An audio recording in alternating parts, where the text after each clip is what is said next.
So the Academy sees the learning architecture as a way to bring to life its core strategy, which is all about learning. How do we democratize access to learning for humanitarians?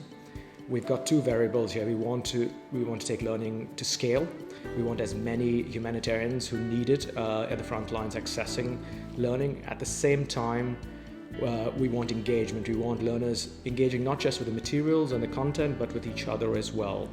So we see the learning architecture as a great way to take learning to scale, but at the same time bring coaching and mentoring, bring peer support, bring activities, bring the learning to life really.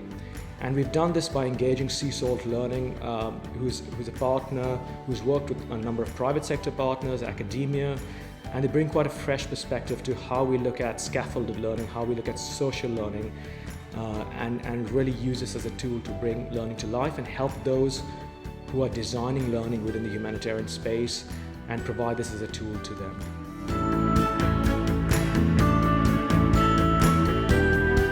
The Academy sees learning at three levels. So a lot of us are used to more traditional classroom-based learning, where we've used in-person training to engage students.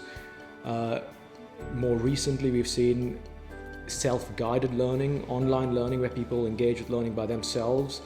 And this is quite effective to reach a large number of learners, for example, through the Kaya Connect platform. But the Academy sees the learning architecture as a way to find a third level in the middle, a level 2, which will allow learners to both engage with the learning, but then have the scaffolding which will connect the various points of learning, the various knowledge pieces, together with opportunities to engage with each other, to co-create their own stories, to learn from each other, to practice their skills. So the architecture very much is a glue which connects all of these all of these different pieces, and creates much more of a learning path and a learning journey along the way.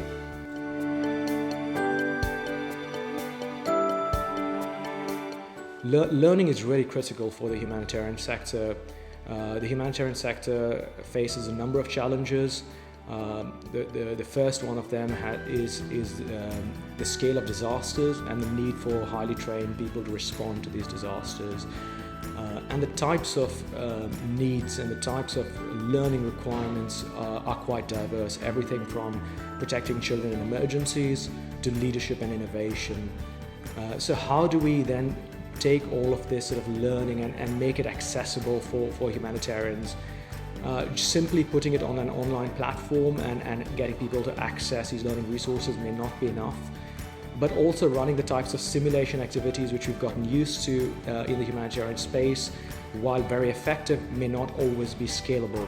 So we are challenging ourselves to see how we can create models of learning where we can bring that type of practice-based learning to the humanitarian sector, where it's critical that the learning is just in time, is locally created, and addresses the most important needs, especially again coming from those who are closest to the disasters.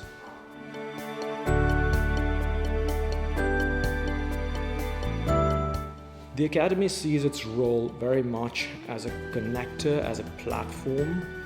It doesn't see itself as a training provider. We see ourselves providing platforms, tools and resources to enable local learning to happen. In terms of the localization agenda, which was discussed quite a bit at the World Humanitarian Summit, where we see humanitarian action happening much more through local actors who are much closer to the disasters. Related to that, we see then therefore the learning that is needed should also come from the same local actors. Therefore, the Academy sees its role providing these types of tools and allowing local actors rather to create their own narratives, their own stories, their own learning of what is needed to address the needs that are there.